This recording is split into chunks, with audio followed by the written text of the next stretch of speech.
Olusoma olutandika omwaka lutandika olunaku olwaleero poliisi evuddeyo nate n'erabula abazadde okubeera obulindaala oba okubeera nga beetegereza bulungi nnyo gye bayitira kubanga poliisi egamba nti ekizudde nga waliwo abeetegese okunyakula ensawo z'abazadde mu kiseera kino nga bazza abaana ku masomero.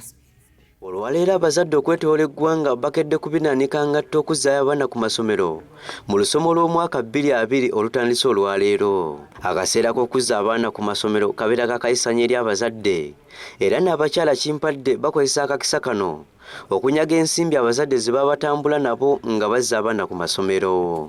Wano poliisi weeviiriddeyo neewa abazadde amagezi okwewala okutambula n'ensimbi ennyingi mu nsawo zaabwe kuba kyandibaviirako obuzibu olw'ababbi abayinza okugezaako okuzinyaga.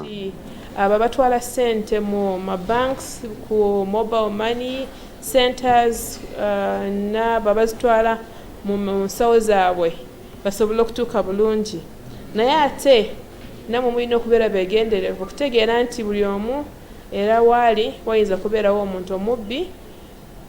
So tubeere beegenderevu nnyo ne ssente zino, tetutambula ne ssente nnyingi, tukozesa banking system. Pauline Namaye nga yamyuka omwogezi wa poliisi mu ggwanga ategeeza nga bwe bamaze okuteekawo abakesi ne bambega baabwe naddala okwetoola ebitundu bya Kampala okuyamba okutangira ababbi naddala abanyakula ensawo z'abazadde. N'abo abali kumpi kubanga waliwo abali mu banking system abakola naffe musobole okubalopako nga olabye omuntu nga tomutegedde tusobole okulaba nti era tumukwata ne tutaasa embeera eyo.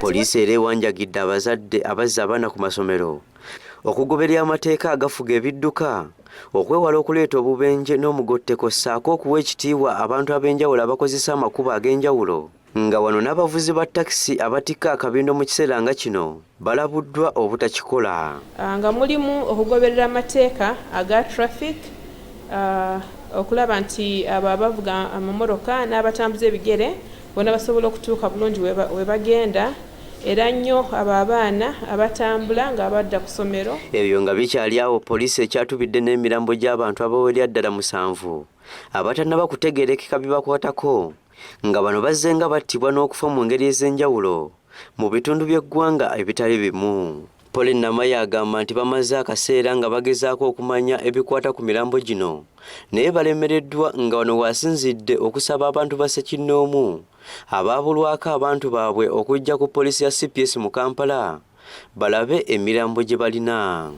Ate tusaba nti bw'oba oli awo olina omuntu wo nga tomulaba, jangu otutuukeko. Oyinza kutuuka ku poliisi ku PR oba oyinza kutuuka ku CID headquarters tusobole okutegeeza emirambo gino we giri bw'oba olina omuntu nga yakubulako.